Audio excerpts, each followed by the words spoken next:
Now turn attention to the lingering strike by university unions, which has now been extended indefinitely.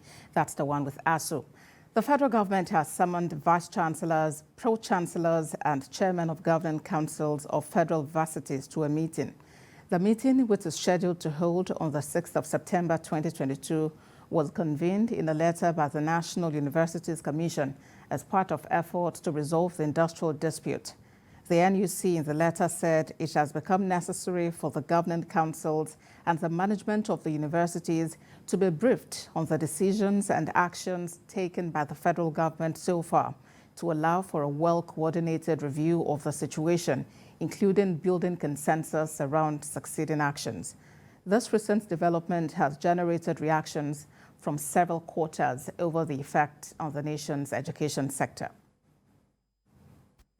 The inability of the federal government and Asuu to reach a common agreement after 6 months of a nationwide strike is not viewed kindly by majority of Nigerians. The National Executive Council of the Union had, after an emergency meeting in Abuja in a statement, announced an indefinite extension to its strike.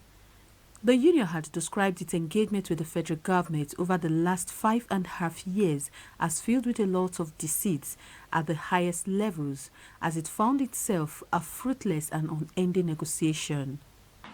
For the Arawa transformational leaders, the indefinite strike will not only impact negatively on the education system, but will lead to more youth being forced into banditry, especially those in the north.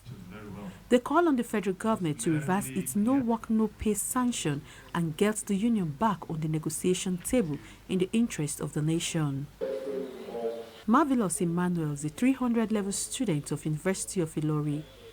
If not for the strike, she would have graduated by next month. But here she is, still hanging around, and she's not happy at the latest stand of Asuu.